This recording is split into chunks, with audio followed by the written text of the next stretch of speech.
Good morning. Thank you for being part of our webinar today on how to drive on ice and snow. In today's webinar, we will discuss winter weather driving tips to keep you safe on the road. With us today is John Paul, AAA Northeast Senior Manager of Public and Traffic Safety. Many of you may have listened to our very own AAA car doctor, who is John Paul, who has a wealth of information when it comes to cars and their performance. You can look John up at AAA.com/cardoctor. We will have time at the end of the presentation for questions and answers. Please use the chat box to enter your questions.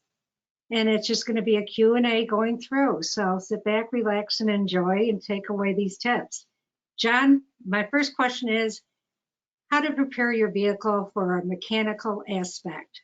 Winter conditions, they're wet, they're cold, they're icy weather. It presents the greatest challenge to your vehicle operating efficiency. What tips can you provide regarding the electric system? Yeah, it really starts with the battery. When your car doesn't start, obviously it's a problem. The typical life of a battery in the Northeast is somewhere a little short of 5 years. We think of cold weather being hard on a battery. It's actually the summer heat that is tough on the chemical structure of a battery. If you lived in Central Florida, like Orlando or Phoenix, the average life of a battery there is closer to 3 years. And some batteries only last just a couple of years because of the heat. But it's the winter time, it's the stress of the winter that puts more and more pressure on the battery. In fact, when the temperatures drop to about freezing, about 32 degrees, you've lost about 30% of your battery capacity. When the temperatures drop to zero, your car requires about 50% more effort to crank over because the oil's thicker, it's harder for the engine to turn over, it maybe won't start as quickly where maybe you turn the key normally, it cranks right over and starts right up. It may have to crank for an extra couple of seconds, and that's what's hard on the battery. So that summer heat is kind of what does the battery in, and then the winter is what puts the stress on the battery. So you want to start off with making sure you have a good solid battery in your car. And if your battery is more than 3 years old, get it tested at AAA. We'll come out, if you're a AAA member, we'll come out and we'll test your battery. And what's kind of nice too is when we come out and test your battery, we do it the right way. And we disconnect the battery cables, we clean them, we clean the battery posts themselves, then we test the battery to see how it is. So if your battery's in good shape, that's great news, but you also just went away with clean battery terminals at the same time. So, and that's one of the reasons that cars don't start is because of dirty battery cables.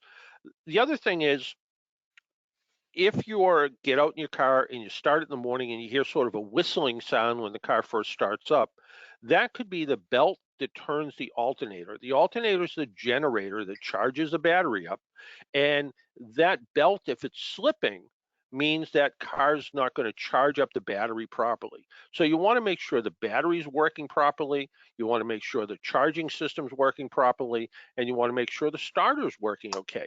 So if you do those three things, that's going to be the biggest part of making sure the electrical system is working the way it should.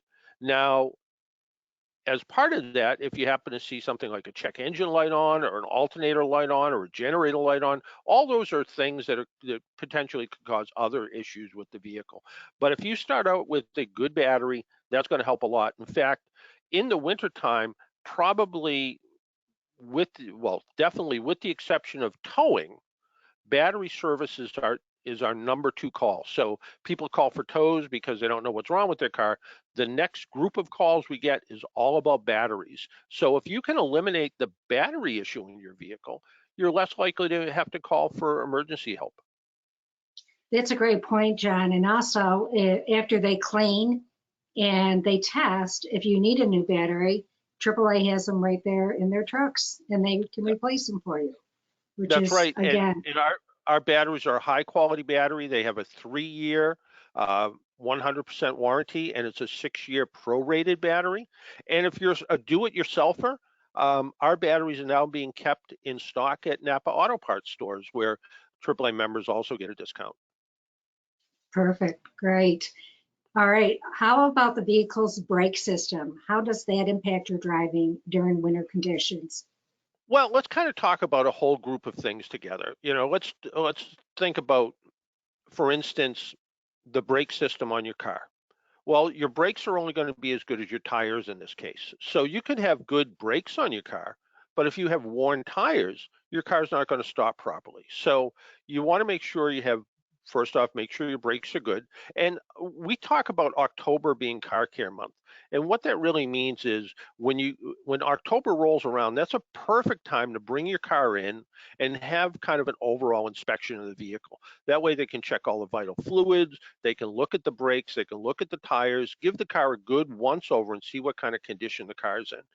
But it's still not too late. If you haven't done that, February, we're Groundhog Day today, I think, and I think the Punxsutawney Phil saw a shadow, didn't see a shadow, whichever one We it is saw that a we have. shadow, six Yeah, more we have weeks of yeah, winter. 6 more weeks of winter. So still, it's not too late if you haven't had your car looked over, have it looked over by someone. Make sure that it's in good shape. And if you don't have a good repair shop, go to AAA.com/repair and you can find an approved auto repair shop near you somewhere. But as important as brakes are, and we talked about how much of an issue it is when your car doesn't start.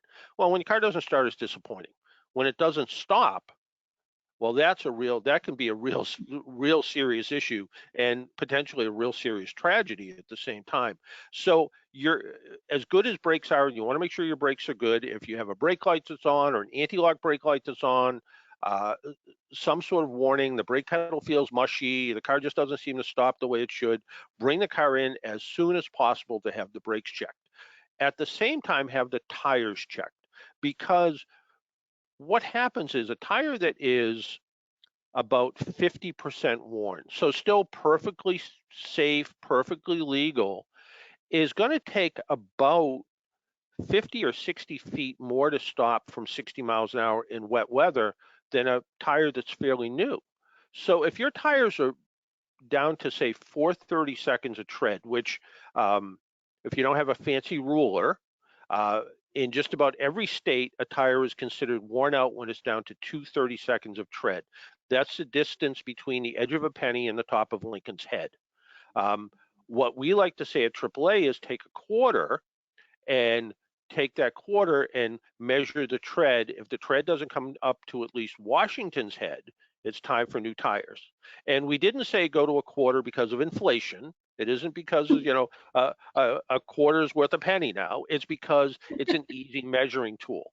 And 430 seconds of tread is a perfect time to think about replacing your tires. Even though they're legal, they're going to perform that much better with new tires than at 430 seconds. Again, the difference could be 40, 50, 60 feet in bad weather. And that's not even snowy weather, that's just rainy weather. And that's the length of a tractor trailer truck. So if you think about you're driving along at 60 miles an hour, maybe you're not paying attention, you have to jam on the brakes and you can save 60 feet of stopping distance. That's the difference between a crash and one that didn't happen. So good tires are important. And then for wintertime, we look at winter tires. We used to call them snow tires because that's how we thought about Right, tires.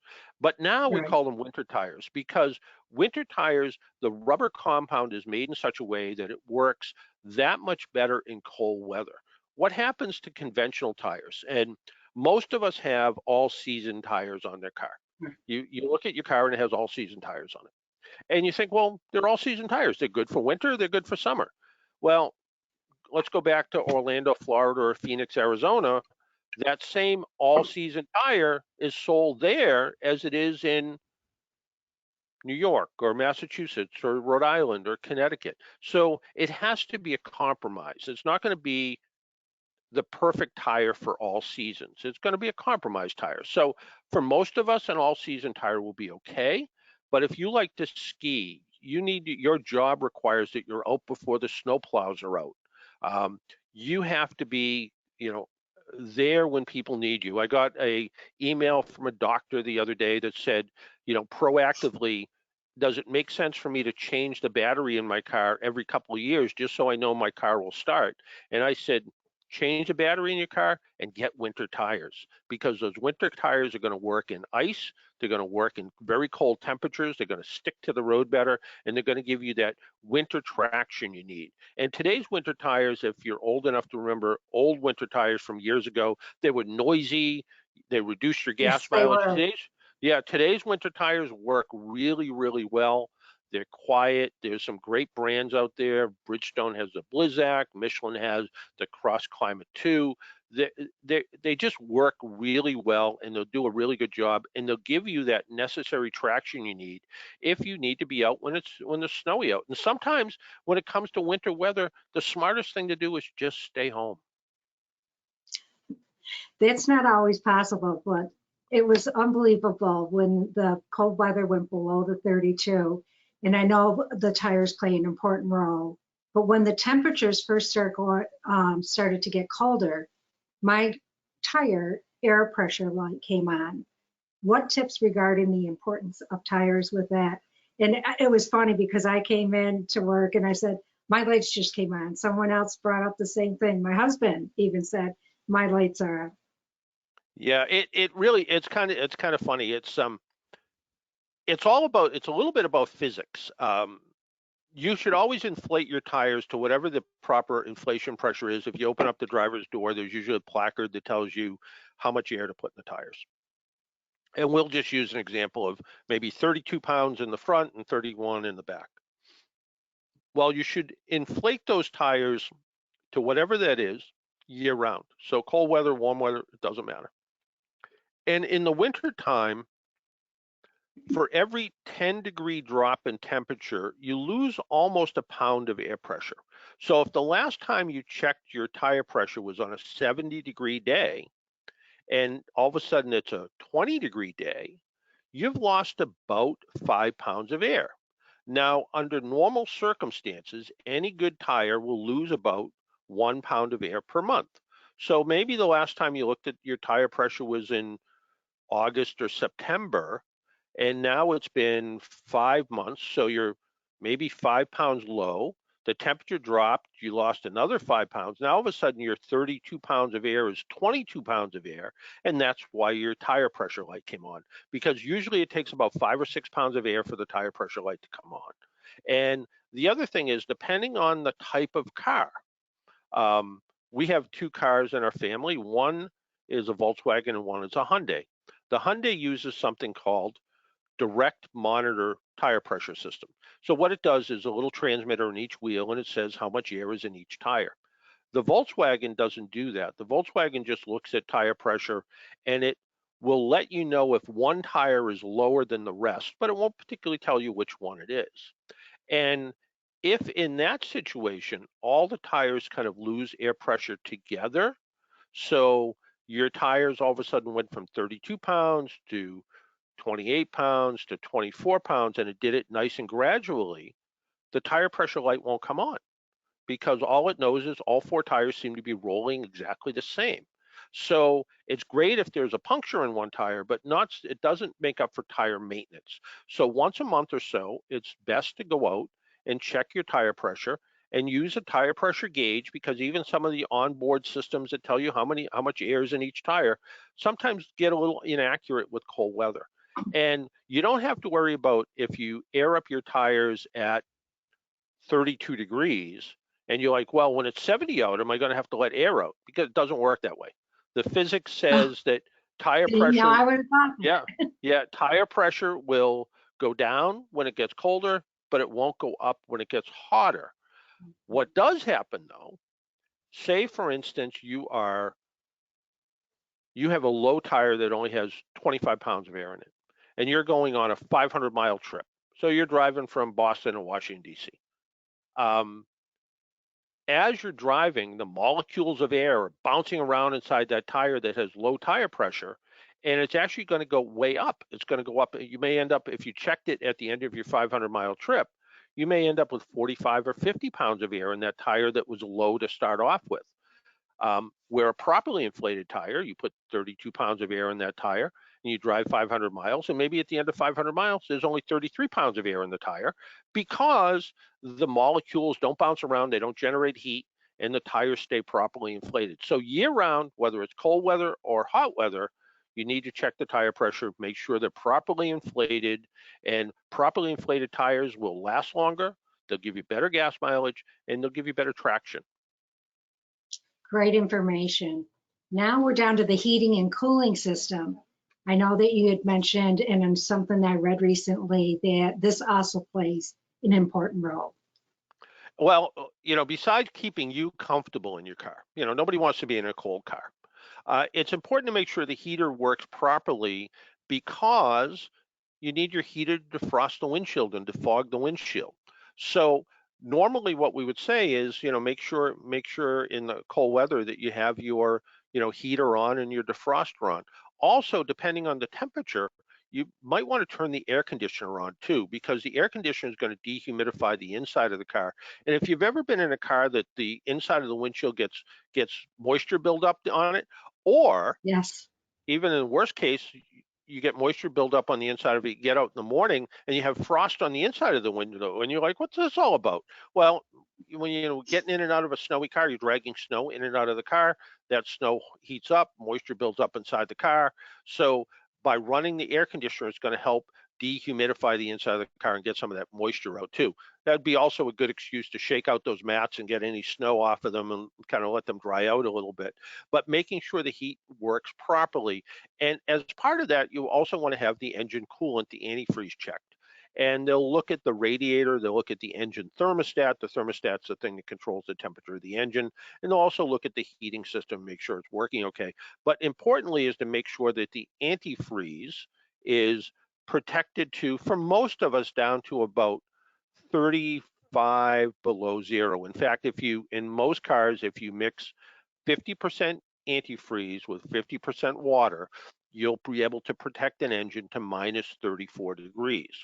And again, for most of us, that's fine. Our boss, who came from way up in northern Maine, told me the other day he checked the temperature up there, and I think he said it was minus 25.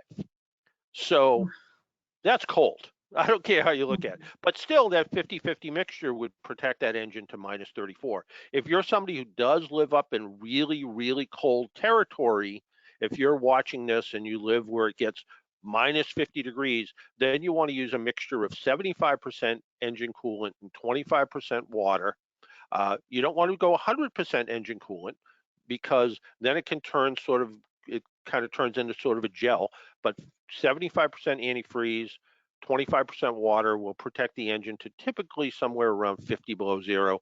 And if it's more than 50 below zero, it's time to move. It's just too cold. It's too cold for anyone at that temperature. So no one should be in that temperature. Yeah. But make sure that the coolant, is going to protect the engine. And one of the things that if you do a lot of driving in winter weather, you may be driving along and you see somebody's car overheating in the wintertime, and you say, well, it's minus 10 degrees out. How can a car overheat?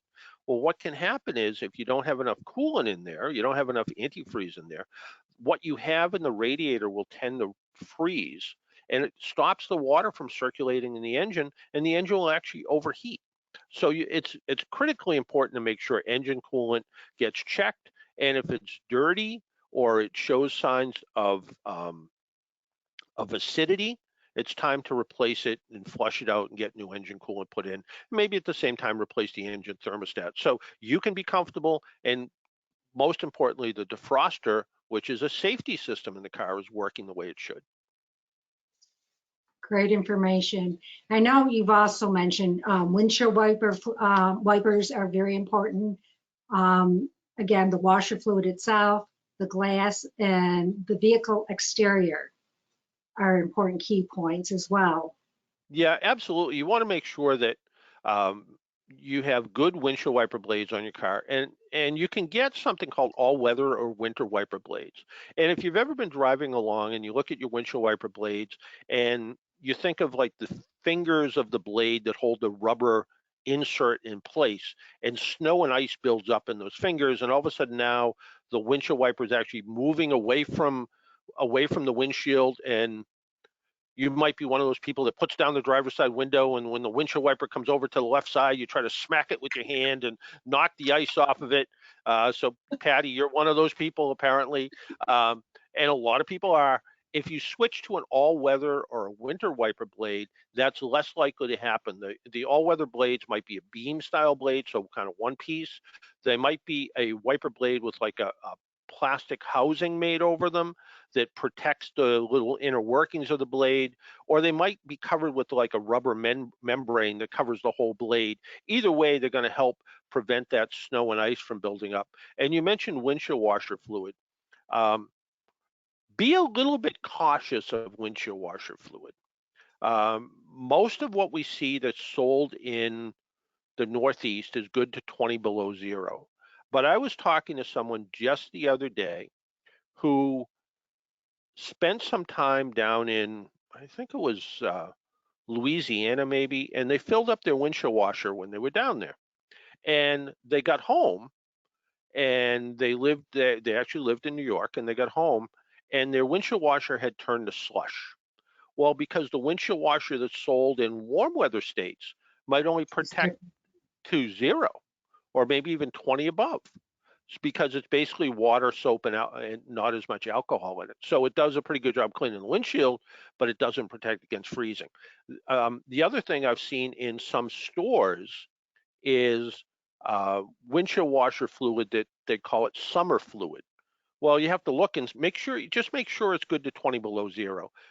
That's what you're going to need to use. In fact, the person who had the problem, they actually added some alcohol to the windshield washer to try to thaw out what was in there. And they want to know, first off, after they did that, if it caused any harm, and probably not. Maybe they might take the wax off the car, but that's about all. So good windshield wipers, so you can see where you're going. Windshield washer fluid, even carry an extra gallon of washer fluid with you, because in rainy or snowy days, sometimes it seems like I go through half a gallon of windshield washer. So that way, at least you can get the window clean, and you'll be in pretty good shape that way. And you talked about the body of the car. Even having the car good and clean, a good coat of wax on the car during the wintertime helps it with being able to wash off that salt and other ice melt products that get put on the road. When years and years ago, we added, when roads got slippery, we put sand on the roads, and then we put salt. Then we put salt on the roads. And if I remember correctly, salt is sodium chloride. And then we decided, well, sodium chloride salt, what it is, it acts like almost an antifreeze, and it lowers the temperature that the water on the road will freeze at. So instead of freezing at 32, it might freeze at 25. Well, to do a little bit better, we added calcium chloride. Calcium chloride lowered the temperature a little bit more, so maybe the water wouldn't freeze on the roads until it got down to 20 above zero. So it makes the road safer. Then we added, I think it's magnesium chloride, which brought the temperatures even lower, but it's bad for cars. So it tends to cause rust. And if it builds up on the inside of the car, the underside of the car, it can cause some rusting. So good for the roads, not so good for bridges, but good for the roads, but it does make the roads safer. So there has to be this sort of trade-off in making sure people aren't slipping and sliding versus, what kind of rust it's going to be. So if you at the end of a snowstorm, a day or two later, you look at your car and it's all white and sticky, that's a good time to go to the car wash, wash off the car, pay that extra couple dollars, maybe for that undercarriage wash to clean off what's underneath. And that's going to help preserve some of the car a little bit. And you have a little less to worry about. And again, if you put a good coat of wax on the car, that stuff's going to wash off that much easier because it's not adhering to the paint, it's just adhering to the wax. Definitely. Now, I know we've discussed in the past winter driving kit and the importance of that. What should be included in your vehicle? I continue to think of what just happened recently in the storm in Virginia, where vehicles were stranded for how many hours, and what did they have with them? Yeah, and the problem is most people didn't have enough with them. And Exactly. I always like to say, plan for the worst and hope for the best. So, maybe you're going to overdo what you need to put in your car, what you put in your car. But on the other hand, it's like buying a snowblower and never using it. What a great day that is when you never have to use your snowblower. So if you put your winter emergency kit in the car and you never run into an emergency, well, that's great. But if you do run into an emergency, being prepared. So having an extra set of warm clothes. So a good heavy jacket, boots, gloves.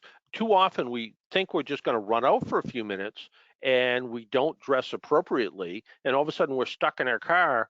And in the case with people in Virginia, they were stuck in the car for 24 hours in some cases because tractor trailers slid across the road. It clogged up the roadways and just more problems on top of more problems. So have that extra set of warm clothes. Go to a camping supply store, big department store, go to the camping section and get one of those, I like to call it a space blanket because I don't know what else to call it. It looks like aluminum foil that's folded up in a little package and you can wrap it around yourself and keep yourself warm. Somebody I know who's a little bit, I guess, more of a warier than I am, they bring a couple of tea light candles and an empty coffee can, and they Wow. light the candles, and it generates enough heat inside the car. Um, they learned that from Wow. uh, scouts, I Never guess, knew when she was telling me about it, and I can kind of understand how that would generate just a little bit of heat. The other important thing is before you head out, and in wintertime, you should always try to keep a full tank of gas in your car. Too often, many of us drive around and we drive around till the low fuel light comes on, which is not good for the fuel pump. But the same kind of thing happens. A lot of the people that were out on Route 75, I think, or 95, wherever they were in Virginia, they literally ran out of gas while they were waiting. And you think about that, and you think about how cold it can get inside the car, and your car goes through about a half a gallon of gas an hour. And if you're smart about it, and if you have a half or three quarters of a tank of gas in your car, and you let the engine run for 20 minutes every hour, um, you're going to be able to, and you have 7 or 8 gallons of gas in your car, you're going to be able to sit in your car and keep your car warm for probably 20 hours worth of time. So you're going to be reasonably comfortable. You're not going to be in a sauna, but you're going to be 50 degrees or so, and you're going to be able to stay warm. The other things you should keep in your car: a first aid kit, not just Band-Aids, but also a little bit of medication.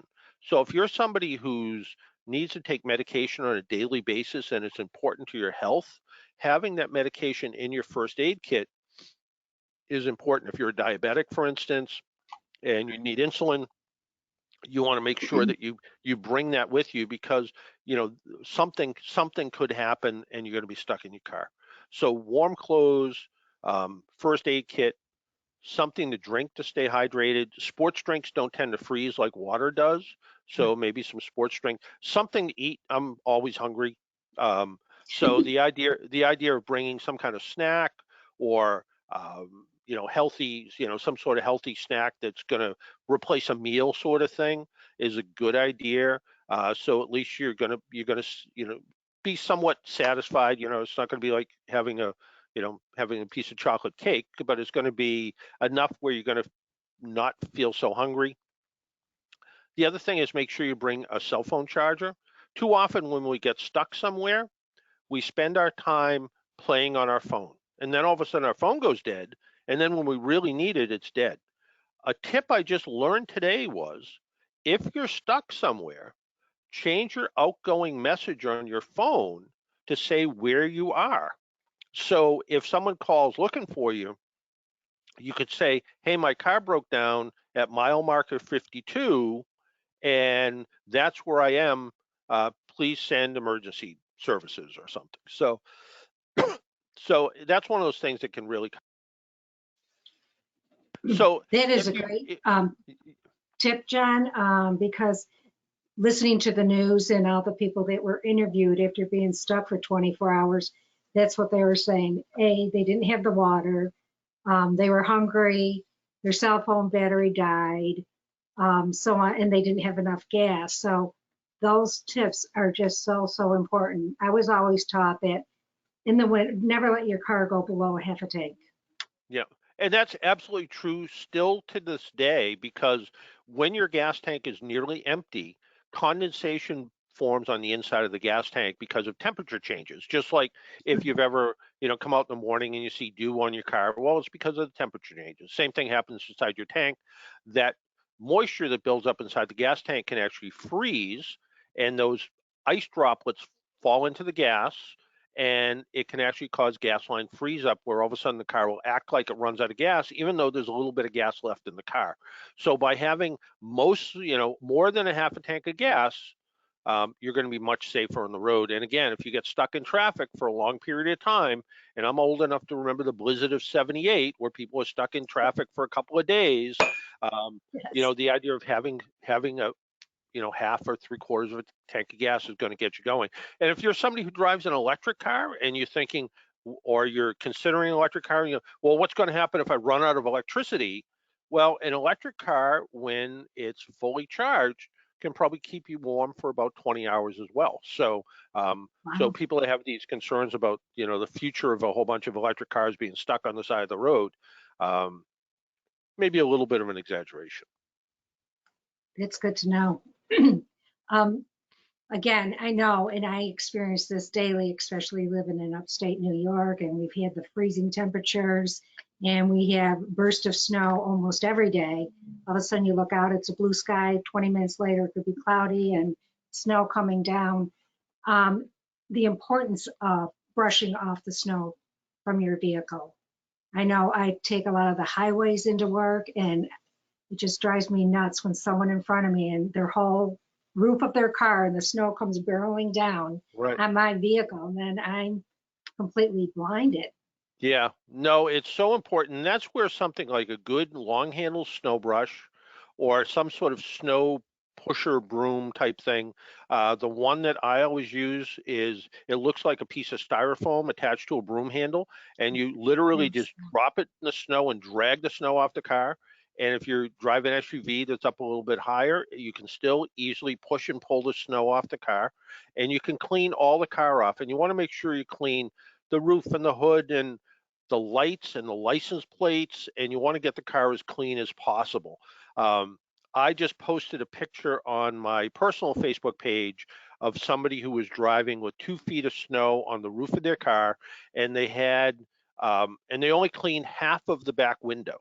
Oh, So they had all the snow on the car. They could only see out half the back window. Who knows what the front of the car looked like? But it really shows they don't care about their safety or the safety of others on the road. Two things can happen. First off, like you said, all that snow blows back against, the cars behind you. And if it's big chunks of ice, it can shatter a windshield.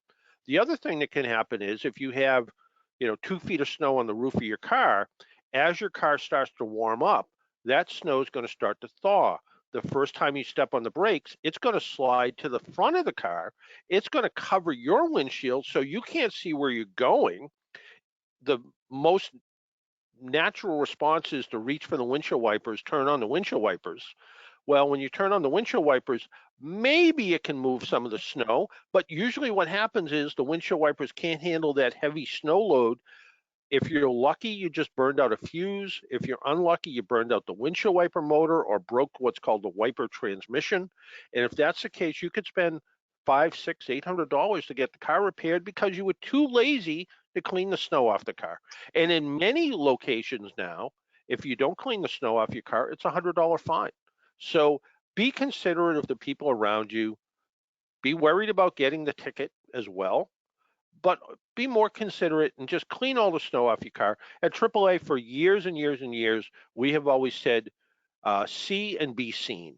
So we want to be able to see where you're going. You want to have your lights on so people can see you, and importantly, clean all of that snow off your car and make the road safe for both you and the other motorists on the road.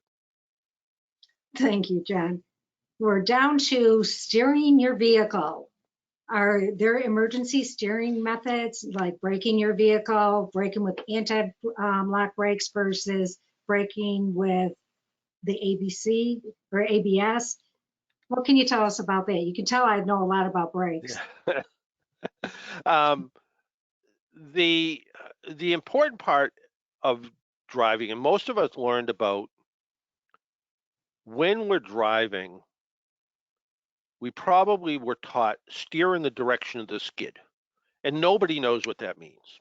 Nobody, absolutely nobody knows what that means. Here's what you want to do. If you get into a skid, take your foot off the gas, don't step on the brake, and look and steer where you want the car to go. And the important part is looking, because your hands tend to follow your eyes. So if you've ever been driving down the road on a nice day and you see a beautiful house with beautiful flowers out in front of it, and you're staring at it and you go, wow, I wish I could grow things that look like that. Next thing you know, you're almost up on the curb because your hands are following your eyes. So if you get into a skid, take your foot off the gas, don't step on the brake, and look and steer where you want the car to go.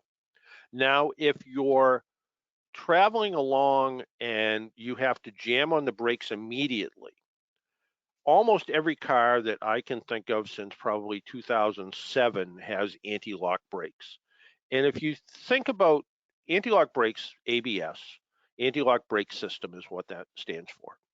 But it also, in my mind, stands for allows you to brake and steer at the same time. Too often we think about, oh, we're just going to jam on the brakes. And if you've never experienced what anti-lock brakes feel like, if there's a little bit of snow in an empty parking lot somewhere, get going 25 miles an hour and go jam on the brakes and see what it feels like. You're going to feel the car shake. You're going to feel the car vibrate. It's going to make noise. That's all normal. That's what it should do. But too often, people hear that, they take their foot off the brake, and then they step on the brake again, it does it, and they think something's wrong. There's nothing wrong with the car. That's the way it's supposed to act. But at the same time, when you step on the brakes like that, especially in a little bit of rainy weather, a little bit of maybe they've sanded the roads and there's sand on the roads, which is going to limit traction. When you jam on the brakes, it's going to put all the weight onto the front wheels. It's going to give you more grip on the front wheels, and it's going to allow you to steer and turn. And maybe that car that's in front of you that just jammed on the brakes, you weren't paying enough attention, you jammed on the brakes, but it's going to let you steer left or right around that car at the same time. So think about ABS as it allows you to brake and steer at the same time. But whether it's anti-lock brakes or you drive a old car that doesn't have anti-lock brakes, firm, steady pressure is the important part. And with the anti-lock brakes, steady foot on the brake pedal. If your car doesn't have anti-lock brakes, firm pressure on the brake pedal until the wheels start to lock up. Take your foot off, back on the brakes again until the wheels start to lock up. That's going to give you control. But most cars today that are newer than, say, 2007, so 15 years old or so, are going to have anti-lock brakes, firm pressure on the brake pedal, and remember, you can steer while you're stopping. Perfect information. You've given so much valuable information, and I know I do see a question from one of our audiences, and it says, what's your opinion about folks who practice what they call the AAA salute? In other words, they raise the windshield wipers in anticipation of a freezing rainstorm overnight because they don't want the blades freezing in the windshield. Do you think leaving the wipers arms up for the lengthy period puts unnecessary stress on the wipers? And do you also suggest how to de-ice blades from the windshield?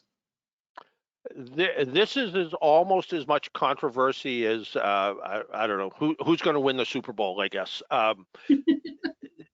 There are, and my coworkers as well. When I was working in our building, I'd see half our employees have wipers up, half our employees have wipers down. I'm a wiper down person, and I'm a wiper down person for a couple of reasons.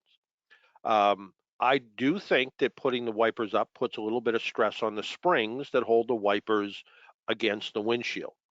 The second thing is I'm a little concerned in an ice storm that if the windshield wipers do get icy and it gets windy, and this past weekend we had in some cases up to 90-mile-an-hour gusts, I would be concerned that that windshield wiper would get caught by the wind and smack against the windshield and possibly break the windshield.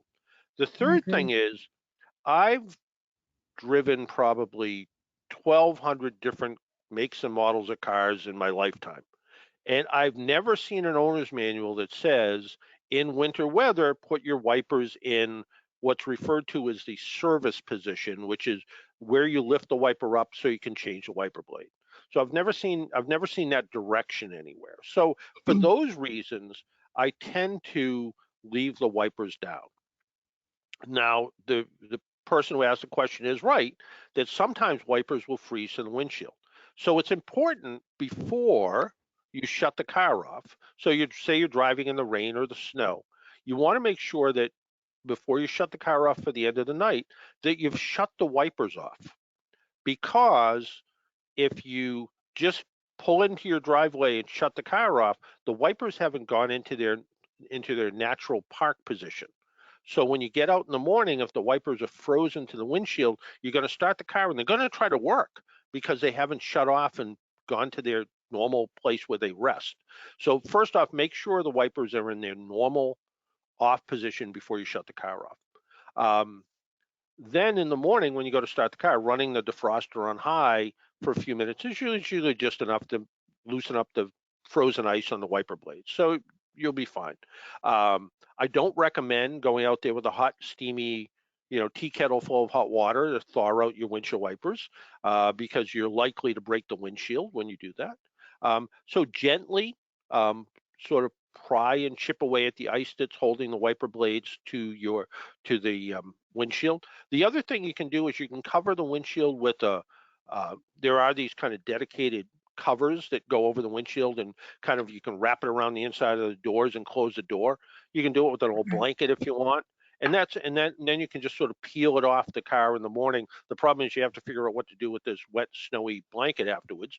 But on the other hand, it will save you some time to get out there and clean your windshield. But I've found in most cases, even bad icy storms, go out there, start the car, let it run, have the defroster on, turn the defroster on. It will warm the car up gradually, so you don't have to worry about the windshield breaking or anything.